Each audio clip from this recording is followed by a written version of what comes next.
Congressman Joyce, great to have you with us on this really fascinating topic. You've worked with several Democrats on this issue now. One of them, Senator Cory Booker, said recently he believes if Congress wants to pursue marijuana reform, they must do it now, which means during the lame duck session in the coming weeks, or wait until, quote, many years from now.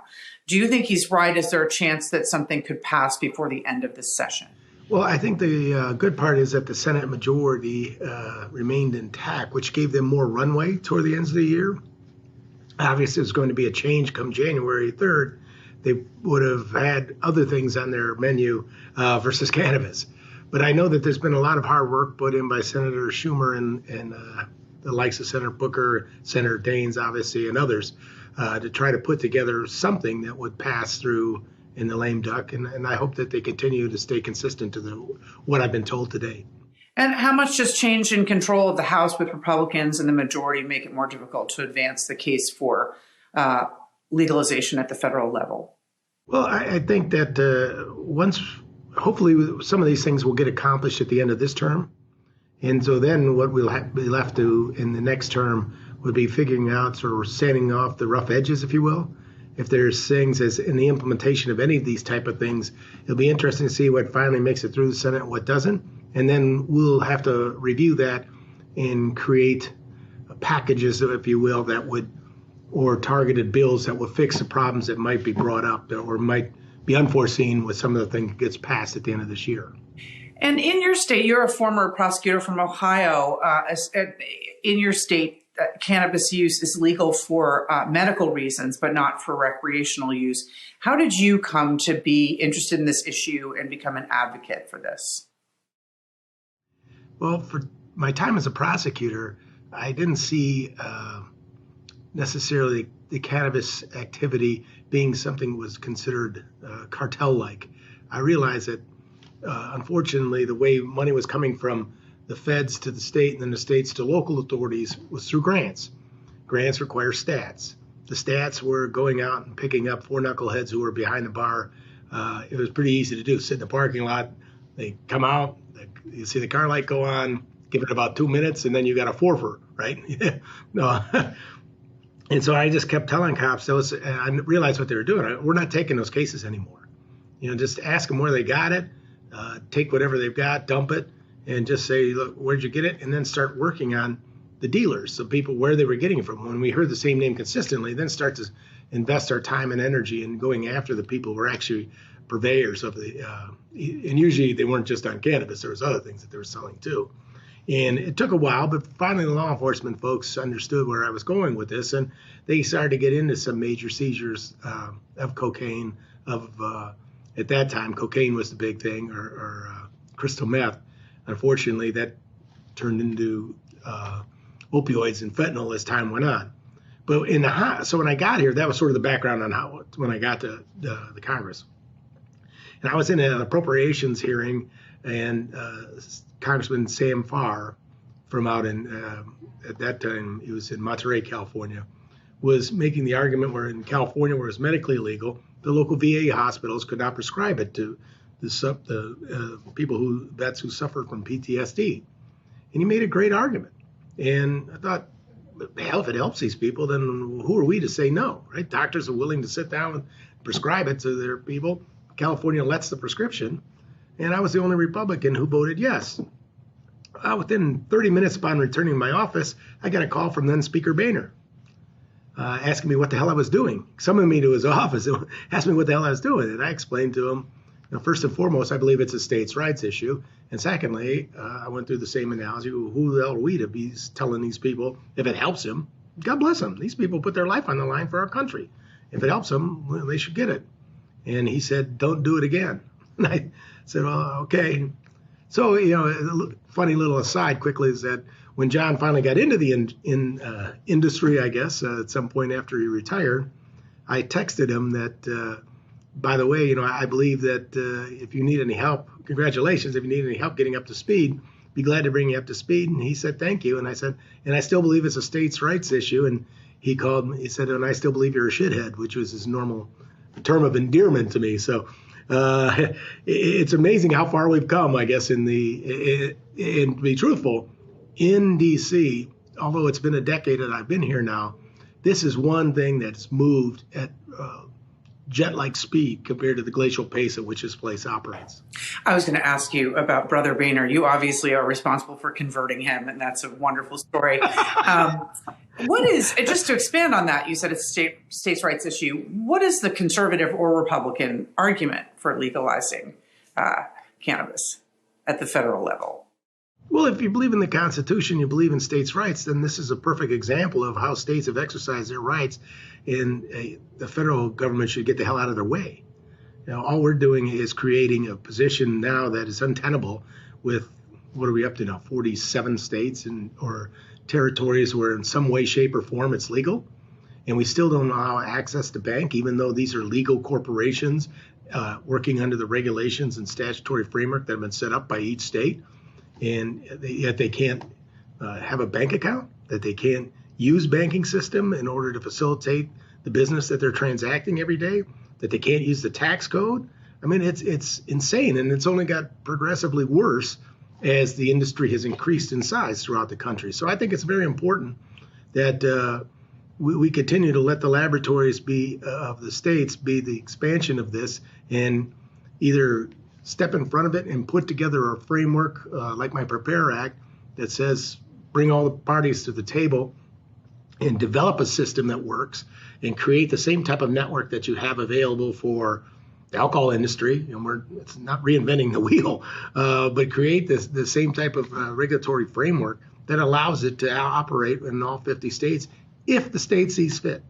So the argument for a federal framework is, even though it's a states' rights issue, is that they are creating their own systems, but you're making the case that without being a part of the banking system, this is problematic for the states. And then also you're making another argument that we need to have some kind of regulation for use and for minors. Could you expand on why that requires a federal response and how that can help for health reasons and for societal challenges, for law enforcement, everything like that? Well, you got to look at the areas, AB, where you have uniform agreement on kids not getting access to it. Similar to alcohol, similar to tobacco. Kids don't have access unless it's properly medically dosed for someone having seizures or something along those lines. Obviously, then people don't have a disagreement with that.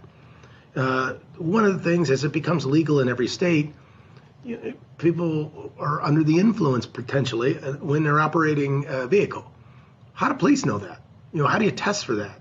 And so without having the handcuffs the federal system has put on has not allowed for the proper research to be done to know when somebody's under the influence, such as an alcohol. You're influenced at 0.2 and you're under the influence at 0.8 in Ohio. There's standards set that people know what's reasonable and what's not reasonable. Obviously, people are going to have to be a little bit under the influence if they have it medically prescribed, but the doctors are going to know and prescribe them that, and most likely they're told not to operate the vehicles too. But still, there's no set standard now. It's uniform throughout the country. The other place where I think that's really important is for the employers.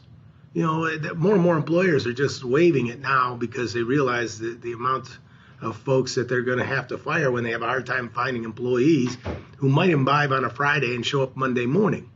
Well, the guy who watched his favorite football game the day before and down to fifth of liquor, he's fine. He can come to work. But somebody who might have been influenced by it on Friday night is now, because it's still in the system, can't work there because of insurance purposes and been fired. So I just think it's high time we do the things that are necessary, putting the guardrails around to make sure kids don't get it, to make sure it's not near schools or being unduly influenced to youth, to making sure that we have the research done so people understand what it is good for, what it's not good for, and be able to make some intelligent decisions with facts versus the speculation that's taken place since the 30s when they had that crazy movie about people driving off cliffs and becoming monsters because they've engaged. So a recent survey by the Coalition for Cannabis Policy, Education, and Regulation found that 58% of Republicans favor ending the federal prohibition on cannabis use. Where do you find the challenges in convincing more of your Republican colleagues? Do you think they're going to continue to listen to the polls? You said it's one of the swiftest directions of change you've seen in recent memory, or do you think that it's likely that we maintain the status quo? What's the argument? What are the hurdles to getting around convincing Republicans on this issue? Education is certainly a key part of it. Andy Harris, who's just had a bill that he did with Earl Blumenauer, passed the Senate yesterday on research. When I first was going back and forth with him in a hearing in appropriations on a criminal justice services matter, he was saying, well, we want more research. And I think he was floored. I said, we want more research. And he said, well, we can't get the research because otherwise they're using some stale plants that are grown in Mississippi at a DEA farm. Every state's independent. Every state is growing it. In the first seeds fall like manna from heaven, I guess. I don't know where they come from, but every state seems to have their own productions that just starts to take place. So it's going to be a little bit different. And if we're going to have something that's medicinal, then people in Ohio who then move to California should know when they buy it in California, it's the same thing that they were buying in Ohio and vice versa. I mean, let's face it, if you take aspirin here, you take it there, you're getting aspirin. You're not getting something that's going to be different, produce different results that you're not used to. So I think it's important to have that research as well as for the other reasons that I brought up before. So it's finding out where people are at and meeting their expectation or disabusing them of some of the things. And some of it you're never going to get out. I had a conversation with somebody who didn't like the fact that his state was legal and the next state wasn't. And people were coming into his border town and ruining it by showing up there. And I guess they were cutting the high as soon as they walked out of the place. I don't know. But he seemed to think that it was just corrupting his little city. Okay, I get that. I mean, there's not a hell of a lot I could do about that. But, I get that. But the other folks, a lot of you get pushback from especially older folks saying, well, it's a gateway drug. I get it, but people with addictive personalities, they get addicted to alcohol or other influences too. I mean, it's gambling. It's hard to say if it is or not, but it's certainly when I first focused on this when I got here, I was coming from the view, opioids. And we weren't going to get, if this was providing pain relief for people and it was a hell of a lot less addictive than opioids, then why weren't we prescribing it? Why weren't we dealing with this? And that's why I think it's important to get that research and get it done and explain to them that, look, I watched my father, a World War II veteran who was shot and left for dead, dying. All the poor guy wanted was a meal, to be able to eat because he was dying of cancer. For God's sakes, if that would have helped him, give it to him. They'd give him all the drugs so he could hardly, he didn't feel a thing. And I guess that's a strategy when you go into hospice. But I really think we should just get out of the way of experts and let them determine when it's good. And when you talk to people through their issue like that, then they feel it a little bit more. Or they happen to know somebody, kid who's suffering seizures, who happens to use it and it stopped the seizures. I mean, it's important to find out where people are at and direct their attention to things that we're trying to get cured by doing this once and for all. So in terms of the rapid growth of people in favor, you said in 2019, which is just a few short years ago, you did not think in your lifetime that you would see legalization of cannabis use at the federal level. Have you changed your mind? Do you think there's hope? What are your thoughts on whether or not more corners have been turned just in the last few years? Well, AB, I'm a Cleveland Browns fan. We're eternally hopeful that someday we're going to make it to the Super Bowl, for God's sake. There's certain winds of change that have come in. You look at our new class, there are a lot of people who are younger. They've coming from, a lot of them from state legislatures where they've seen it implemented and they haven't seen the fiction that goes around with, everybody's going to go crazy and nobody's going to want to go to work and that type of thing. But the thing that's moving it also is the fact that these states have then taxed it. And I remember the first time I saw it in Colorado, and they had $30 million in taxes in the first month there. What governor is going to walk away from a fount of money that he doesn't have to really tax his citizens for? They're willing to pay it. And so there's a lot of components to it that is just going to take time to walk people through, but they're moving much more quickly. And the states obviously are moving much more quickly than the federal government, who still wants to bury their head in the sand and pretend it's 1960. It's important for people. One of the reasons, the things that we've been doing is trying to put it out there. Unlike the MORE Act, where you have an all-inclusive thing, our position has been putting out bills in trying to hit people, like I said, meeting them where they're at. And so they get comfortable with it, and they get the bills in a patchwork way moving forward.